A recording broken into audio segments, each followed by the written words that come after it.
Hi everybody, this is Agnes from Sediment, and today we are going to taste 5 wines that in my opinion make some of the most exciting alternatives to Bordeaux. I have published quite a lot of videos dedicated to Bordeaux, both long-format podcast interviews as well as my regular videos. And the ongoing theme has been Drink More Bordeaux. In a way, it is such a misunderstood wine region. I will link few videos exploring this topic. However, this video is going to be the opposite. We are going to look for exciting alternatives to classic red Bordeaux wines. There's one small thing though. Bordeaux grapes have traveled well, and you can find them in almost every winemaking country. So I will be excluding those classic Bordeaux blends altogether. Instead, I will be focusing on structure, mouthfeel, tannin, acidity, and fruit profile. Another important point to make here, these are not going to be value alternatives. In my opinion, Bordeaux itself offers plenty of great value wines, and being such a large winemaking region, it often just requires a little digging. So these will be alternatives for Bordeaux lovers who are a little bit more adventurous and want to explore wine world further. Bordeaux is one of those classic winemaking regions where vintage continues to play a crucial role. Therefore, Bordeaux style will vary depending on the vintage, the grape varieties used and their proportions, as well as the unique fingerprint of the estate. For me, Bordeaux usually ranges from rich and full-bodied in warmer, drier years to moderately bodied in cooler, rainier vintages. However, fruit always remains savory and restrained, no matter if it's riper, blue and black fruit driven, or crunchier and more acidity shaped. The fruit tends to have depth and earthy quality to it, and often a drying finish. And if we're talking about drying sensation, Bordeaux usually offers elevated levels of firm, tightly knit tannin texture. Tannin can very often be the defining structural element of these wines. Additionally, Bordeaux never really seems flabby or dull because the acidity is always elevated and fresh. Depending on the vintage, think of cooler 2013 or 2021, red Bordeaux can sometimes taste tart, but those are rare exceptions. Now, alcohol is something that varies quite significantly from vintage to vintage, and I have seen some wines reach 15%, which in my opinion is not the norm. Higher alcohol level is often found on the right bank though, where Merlot dominates. Lastly, we have to mention Bordeaux's affinity to oak. Of course, oak plays a more significant role in the premium wine category, where it can contribute to structure and add flavor complexity through notes of cedarwood, sweet spice, and vanilla. Now that we know exactly what we love about classic red Bordeaux, we can start to explore further. A unique appellation in Provence, Bandol requires its red wines to be made from minimum 50% of Mourvèdre. Most likely though, Mourvèdre has Spanish origin, where it is known as Monastrell. It makes deeply colored red wines with high levels of powerful, albeit slightly rustic tannin texture and elevated acidity. Medium plus to full-bodied, the fruit profile of these wines is usually complemented by earthy, gamey, garrigue characters, which may be particularly pleasing to those who love the savory side of Bordeaux. Similarly to Bordeaux, these wines can also age gracefully. Shall we taste?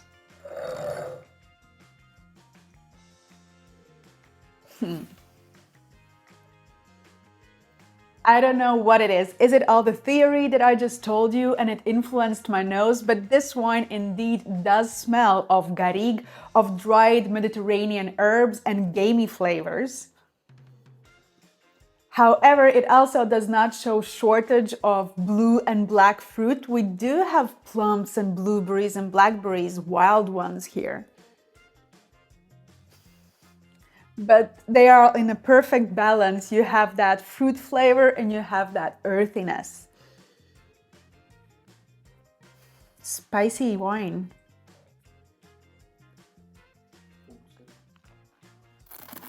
Wow, so structure-wise, this wine offers great alternative to Bordeaux, albeit it is slightly more rustic, as I said in the beginning. Fruit here is ripe and full of sunshine. It does have that Mediterranean soul that we do not necessarily see in Bordeaux wines.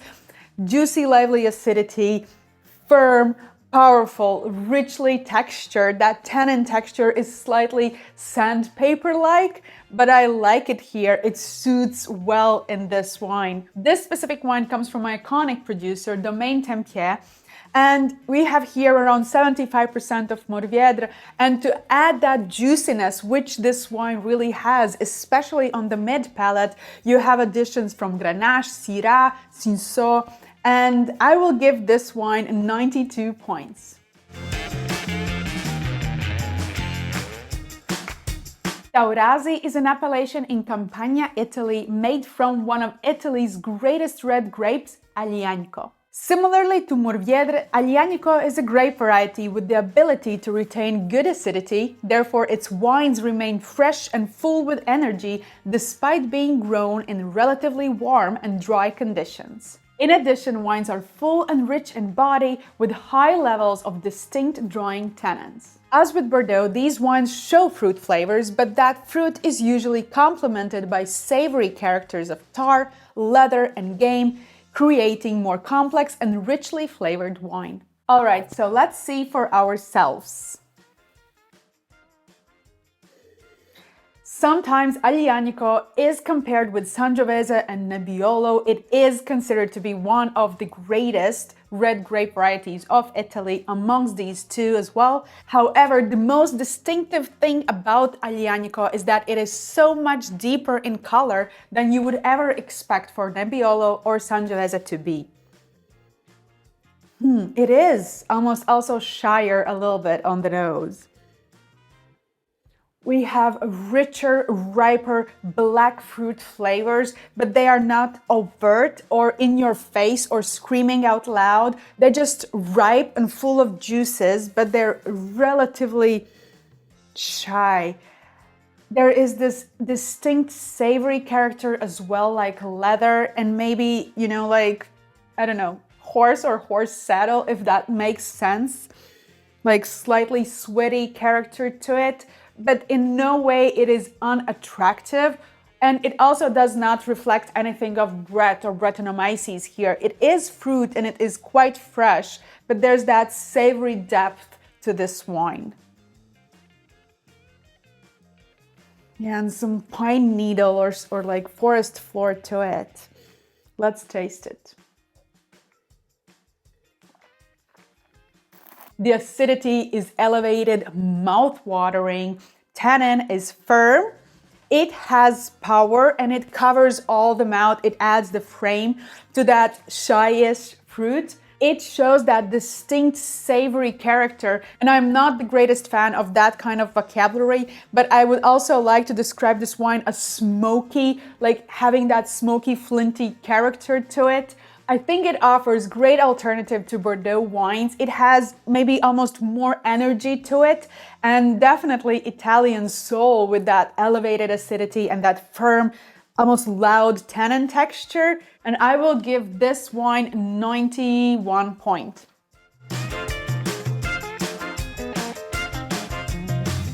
Now, Ribera del Duero was a tough choice for me because I kept going back and forth with Rioja. But in the end, I felt that Ribera offered the structure and body that makes it a better alternative to Bordeaux, although Rioja's classic status, high quality, and savory profile could also fit this role very well. Ribera del Duero is dominated by a single grape, Tinto Fino, which we know as Tempranillo in Rioja. Hot and dry summers contribute to the concentration and depth of flavors, as well as noticeably different tannin profile from what we are used to in Rioja. Here, tannins are richer and denser. In addition, because of the high diurnal range, acidity is well retained, making the wines full-bodied and yet still full of freshness. For any Bordeaux fan, be it the right bank or the left bank, I am sure Ribera del Duero can offer a great alternative. However, I am afraid it will rarely offer better price point.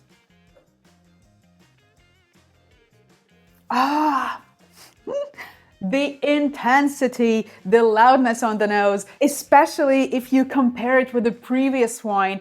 With the previous wine, the Taurasi, I had to converse with it. I had to talk with it to convince it to come out of the glass. This was just screaming in your face. Wow. Oh my God, it is so intense. So concentrated, rich and powerful. And to be honest, Vinya Sastre praises themselves for making these concentrated, rich and densely structured wines. Wow. If you are a lover of those rich and full-bodied and, high quality, premium quality Bordeaux wines, this nose tells me that this is exactly the style you should be looking for when you are in Spain. It shows ripe black plums, ripe black cherries. It shows smoke and cedarwood. There is vanilla and sweet spices. But the fruit is what dominates the nose here distinctly. Wow, this wine is impressive on the nose. Let's taste it.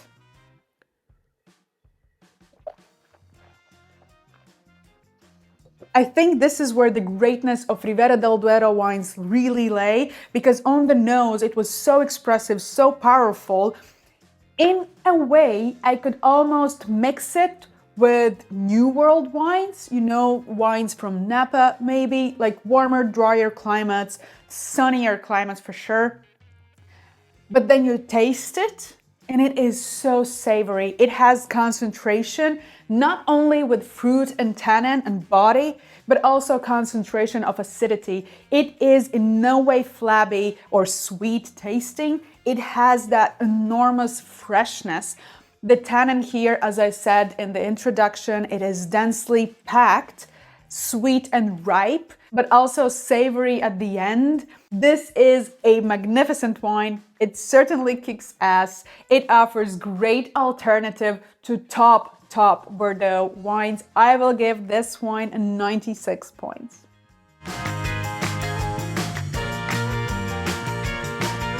By moving down the Douro River, we enter another winemaking region that certainly offers great alternative to Bordeaux, and in terms of quality might also tease us with better value, the Douro Valley in Portugal. The region is, of course, better known for its sweet fortified wines. However, not every vineyard is well suited for the production of port. Wines grown on cooler sites or those facing north can produce fantastic quality still red wines. As in Bordeaux, Douro wines are usually blends. However, if the vineyard is old, it might be field blend, meaning different grapes are planted within the same vineyard and harvested together at the same time. Tinto is Tempranillo hiding under different name. Other common grapes here are Touriga Nacional and Touriga Franca. Touriga Nacional offers firm tannin, fruit concentration, and often is highly praised for its perfumed character of florals such as bergamot and violets. Touriga Franca can offer similar body structure while adding elegance, juiciness, and more blue fruit profile.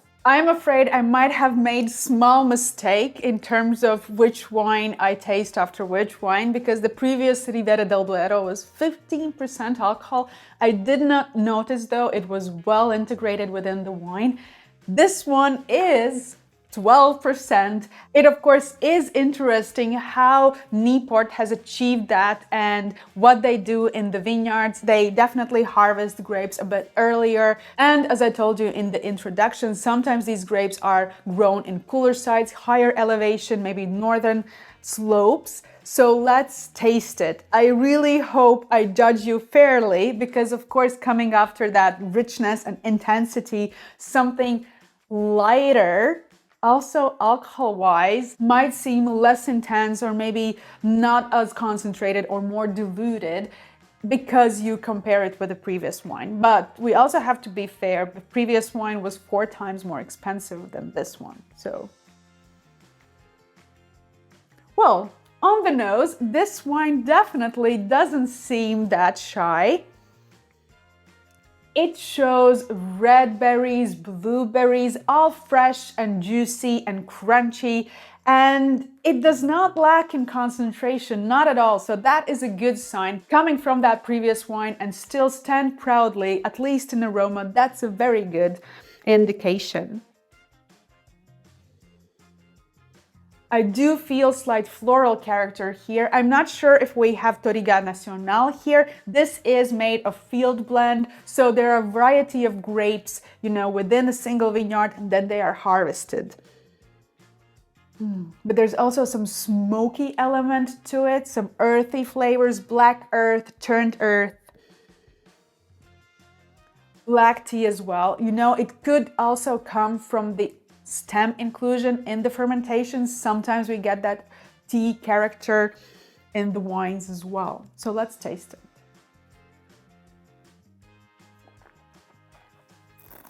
All right, so Douro can be diverse and very different stylistically, and I might have not picked the greatest example to express a good alternative to Bordeaux, because this specific wine is really light and delicate and juicy, and I don't necessarily always use the same descriptors for classic red Bordeaux, because for me, Bordeaux usually shows more structure and body and intensity. However, if you prefer that lighter style Bordeaux, if you are constantly looking for cooler vintages within Bordeaux, then I think this specific wine could offer you a great alternative. However, as I told you, Douro can offer great diversity of wine styles, and I'm sure we can find a fuller, richer, more concentrated red wines as well. I will give this wine 90 points.